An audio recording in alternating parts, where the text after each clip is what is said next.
The name of the black man whose feet you see dangling above is 16-year-old Miles Daniels. The date was August 20th, 1920. And this picture was taken shortly after his lynching outside the courthouse in Center, Texas. Take a look at the faces. The faces of the men and boys standing around underneath his lifeless body. Smiles and smirks, but mostly that self-conscious look that you get when you're posing for the camera. Check out these smiles in this picture. Now here's the full picture.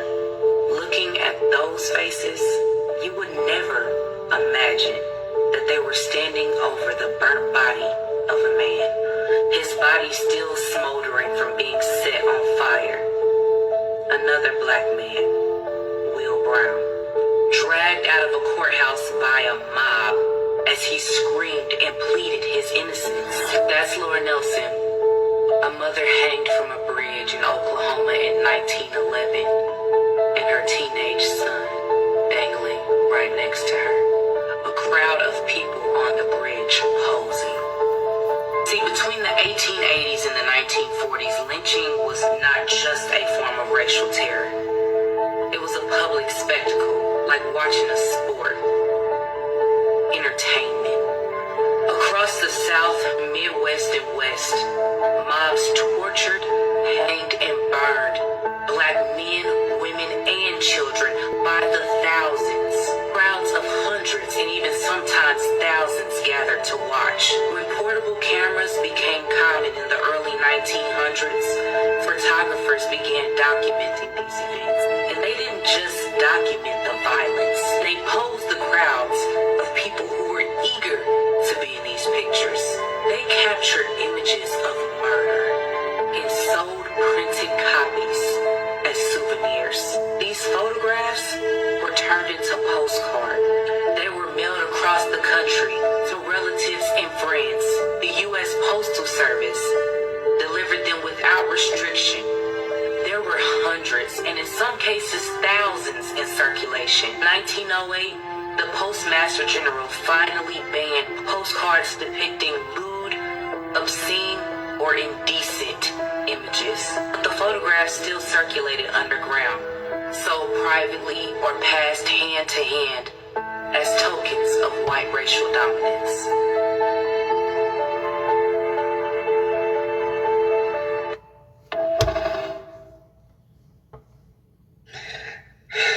After watching that, what gives me the chills after chill after chill is just watching how some of these monsters and real live demons smiled in pleasure at such brutality, you know? And I want to say that in 1562, when Queen Elizabeth I sent John Hawkins, and he arrived on the shores of Africa, it was not merely the beginning of a trade, it was the beginning of a spiritual crime, a crime committed against God's creation. And what followed after that? After John Hawkins arrived on the shores of Africa, it wasn't actually ordained by heaven, but conceived in hearts that actually turned away from divine law and embraced greed and evil as their God. You know, I'm just thinking that throughout the pages of history, there's absolutely no record existing that says black people have ever left their homelands to go across the seas and oceans to dominate the world through enslavement, psychological manipulation, and racial terror. There is no evidence of black nations crossing oceans to steal land, crush cultures, and declare themselves superior by birth. But let me tell you what history does reveal. It reveals the rise of a supremacist ideology that sought to replace God with power and to crown itself the judge over humanity. I want to tell you, y'all, that supremacy isn't actually strength, you know. It's actually a spiritual emptiness, because for those people to be laughing and getting pleasure from people being burned alive and hung like animals, worse than animals, from trees, it says to me that these people are empty of any form of spirituality. You know, these people's hearts beat to actual rhythms, you know, of greed, and their greatest weapon has always been their warped belief that they can take God's place. And these people taught the world that darkness is evil and fairness is actually holy. But creation itself tells a different story. Darkness shouldn't be associated with evil. Let me tell you this. Darkness is where rest is found at nighttime. Night cools the body, it cools the sun, it quiets the mind. And in the dark of the night, you find that you have restoration of the soul, you know? And even God separated light and darkness and called them both good.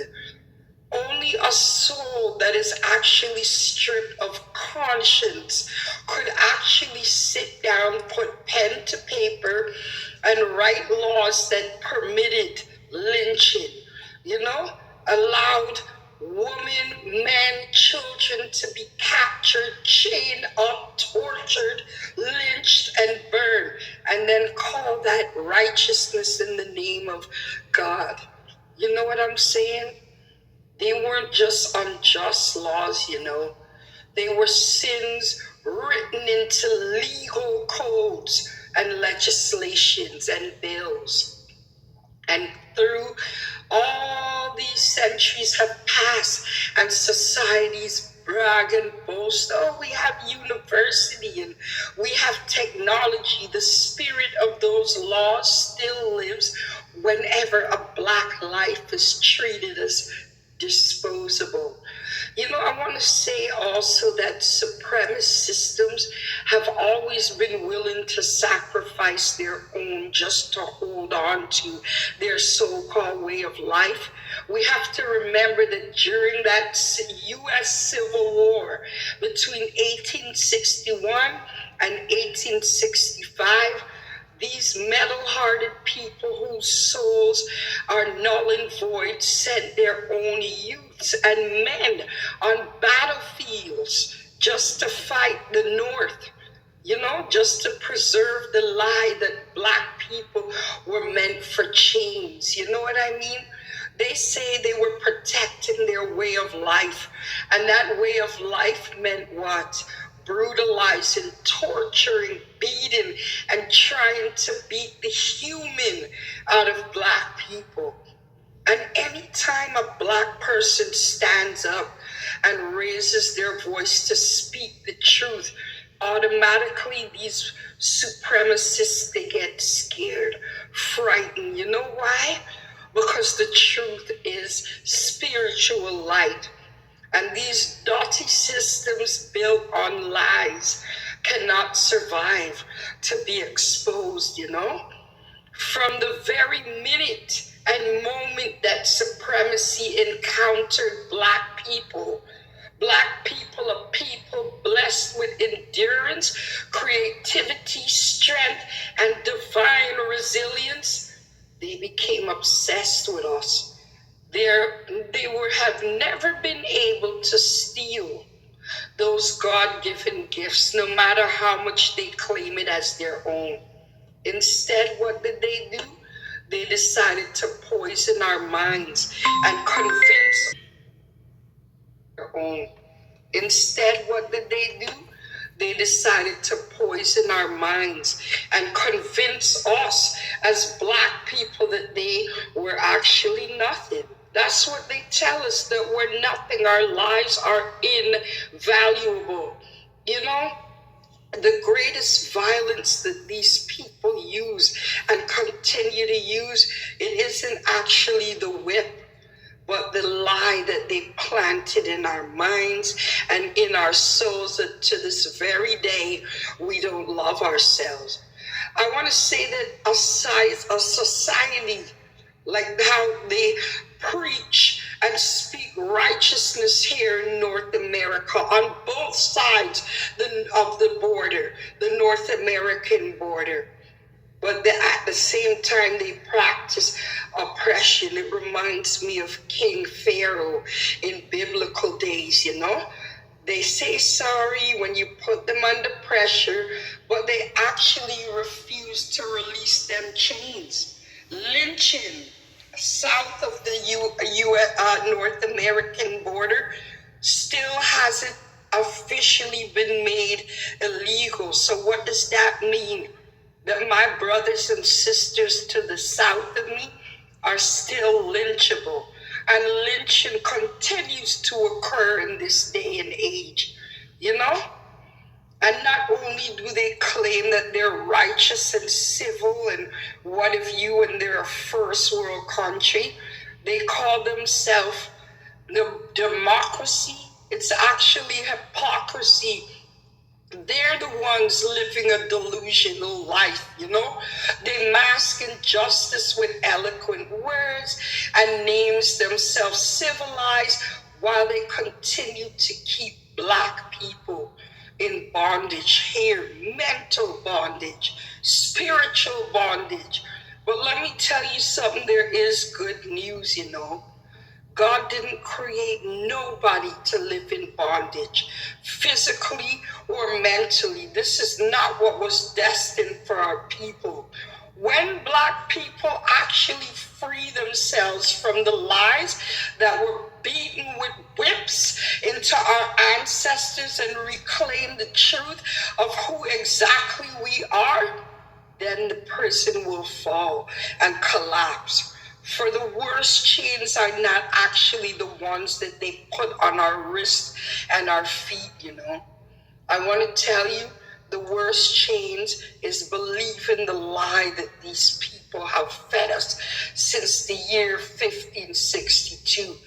And the truth, not humans' truth, mankind's truth, these dirty, wicked, evil supremacist truth, but God's truth.